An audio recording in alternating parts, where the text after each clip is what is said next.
So you should be able to see my screen. It's going to be this crazy infinite thing now, but I'm going to open up the market research Google Doc that I have. So this is the market research that I've actually been doing for the certification course. So my questions are when it comes to running your nutrition coaching business.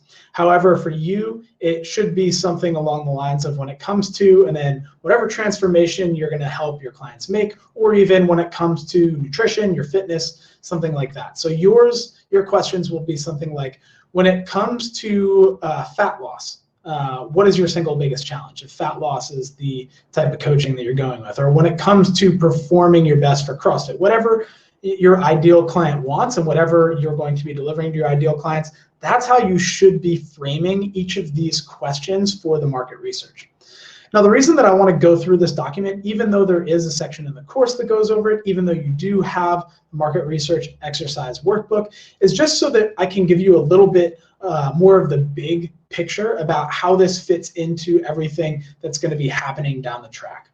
So first things first, there's some demographic questions that you're going to have. So these are some questions that I ask that are specific to the nutrition coaching and the certification. However, you're going to want to be asking them questions like, where do you search when you have questions about fat loss or fitness or nutrition? What do you do for maybe personal development around fat loss? Things of that nature. You're going to ask them what social media they're on, who they enjoy following, what conferences or events they might go to related to what you're helping them with. But the thing that I think you're really going to get the most out of is what social media they're on, what media they're consuming, what podcasts they listen to. And that's going to do a few things for you. One, it's going to give you a list of media sources where if you can get into those media sources, or you can do some type of collaboration potentially with the accounts that they follow, like and trust, or get on those podcasts, then you're going to have a lot of authority in the eyes of your ideal client. And that's huge. So you want to put together a list of those media sources that you want to be on.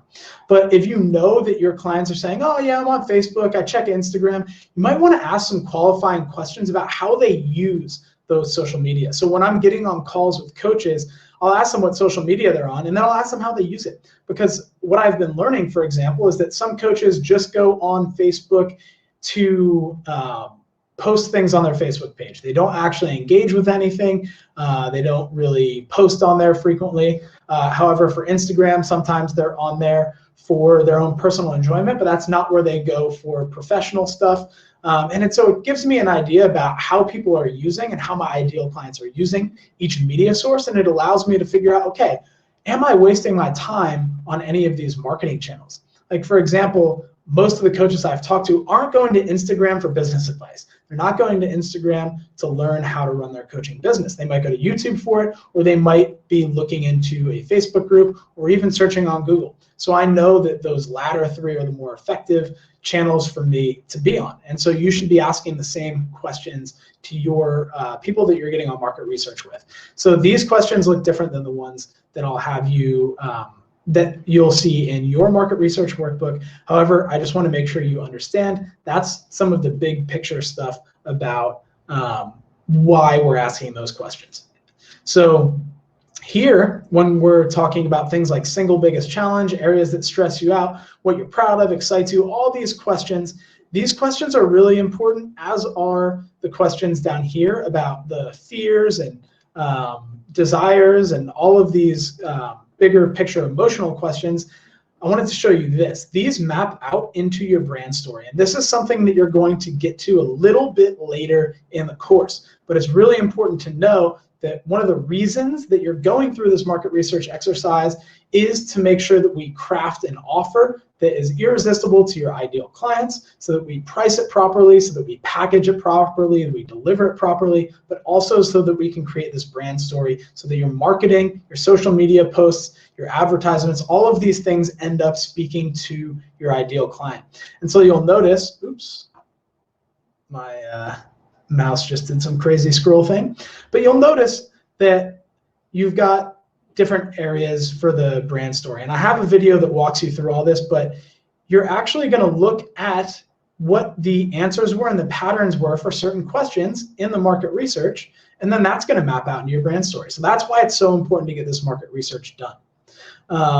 The other area in this market research exercise that is going to really help, especially early on in the build program, as you're crafting your offer and your program, is previous purchase experience and expectations. Because the thing about asking and doing market research is that people generally don't know exactly what they want. They have an idea about what they want, and it's important to speak to that, but people are much better at talking about what they don't want and what hasn't worked in the past than what they think will work. That's why you have to create something in a program that's going to work really well for your ideal clients. However, you're going to want to make sure that you craft the offer so that it does hit on what they want, and also so that you can kind of acknowledge some of the things that are assumptions that they might have about your program and then reframe those. So you're going to want to know if they've paid for a product or service to help them with fat loss or fitness. And you can reframe these questions if somebody is not able to come up with an answer. For example, if you say, have you ever paid for a product or service to help you achieve fat loss? And they say, no, then you don't want to just leave it at that and say, okay, what's the maximum you would invest? Because obviously they said, no. So instead, what you can say is, okay, you haven't paid for anything to help with fat loss, but have you ever paid for any products or services related to fitness or nutrition? And then you can start to broaden the way that you're asking the question, and then from there, you can narrow it down again. So from here, you'll figure out how much they have paid, so you'll understand how much your ideal client is willing to pay for solutions, the maximum they'd be willing to invest. Again, this gives you another idea about what premium pricing looks like to your ideal client. You might realize that the ideal client that you've chosen is not a good niche if you're constantly seeing the maximum people would invest is super, super low. You might have to redefine it. Some other things that are really important here is, what format would you like the information delivered? And this is important because not only do you want to ask that question, what format would you like the information delivered? People might say, oh, an app, a course, coaching, something like that. You want to drill down and ask more qualifying questions, because the thing is, there's a number of ways that you can deliver information. And for different ideal client groups, you're going to have people who want to consume information in different ways. Some people like to consume things in writing. Some people like to consume things by voice, hearing it, podcasts, voice messages. Some people like videos. And so if you can start to tease out the patterns and see that, if someone's saying, oh, I wouldn't, you can even ask, what format would you not like it delivered in? Because, for example, Ya realized that with her ideal clients, men advanced in their careers, that they may not want written information because they're sitting at their desk reading stuff and going through paperwork all day. So more email threads, more things to read just is not fun for them. So doing video or audio messaging might work well. So this is all kind of big picture, why we're doing this market research. In terms of the process, I really want to make sure that you go through this process with at least 3 people, if ideally 10. Like, I always try to work with 10 people because then I can really see patterns in their language. And what you're going to end up doing is you're going to create a master document. So you'll create another Google Doc. You're going to transcribe all of these calls. If you feel like you're just too busy right now to do any transcriptions, there's this website, otter.ai, and you can actually upload audio files to it, and it does a pretty cool little transcription. Let's see. I guess I'm not signed in right now, but it's cool because it's kind of like those Disney sing-alongs where it actually does the transcription, and then you can listen to it, and it shows you and it highlights the words that are being said, so you can listen to it and see it. This is kind of a little hack that you can do. The reason that I say you should be transcribing it is because when you transcribe it, you see the language, you hear it again, you have to replay things, and it gets it in your head, and it gets that language that your ideal client is using to describe their fears, desires, pain points, all of those things, gets it in your head. That's why I say to transcribe it. So you'll have a separate Google Doc for each of the transcriptions that you do for the ideal client research. And then from there, you'll look at it, and you might have, and then you'll start highlighting things that stand out to you that they've said. You'll read each of them side by side. So you'll go through and you'll see, okay, what is your single biggest challenge? Look at what Jennifer said, look at what Christopher said, look at what Matt said. And if you notice a pattern, if they're saying the same things, highlight the language each of them used to describe that same problem or that same desire that you're seeing the pattern for, and then create another document like this, which is the list of questions, and copy and paste that language directly under what is your single biggest challenge. And then that way, when you're coming to your brand story, you can actually use their language and start to create the brand story using what your ideal client is saying.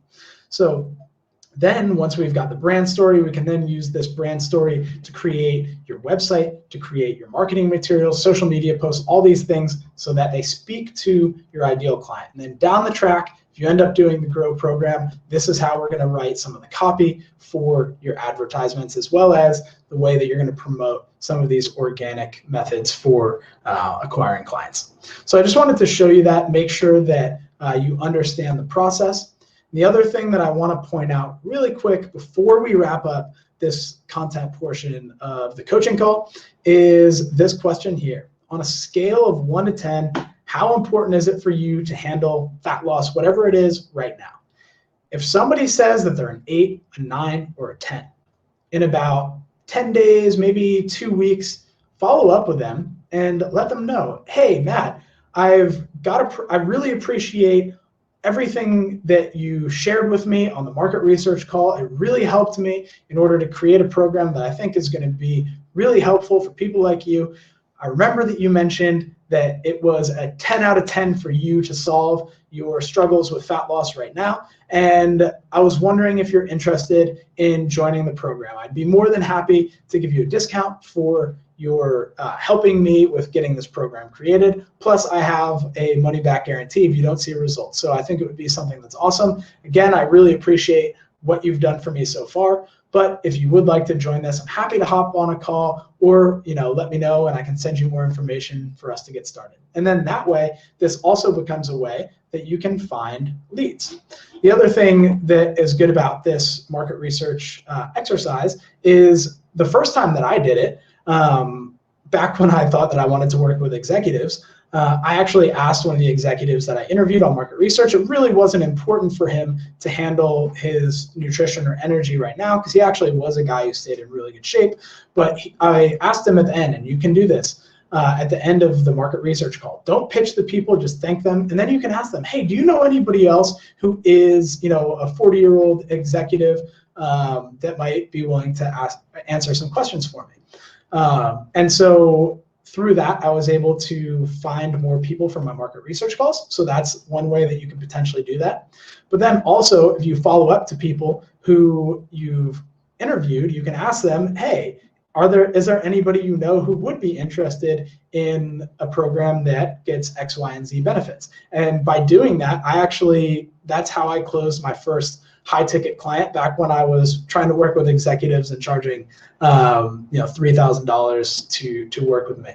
And a referral through this market research exercise is how I closed that. So these are some of the ways that you can really use and leverage this market research exercise to work for you and your business. And it's really important to get it done. Try to get at least 3 done and then work your way through the course, because once you've got these patterns teased out, it's going to make all of the program content so much more applicable to your business.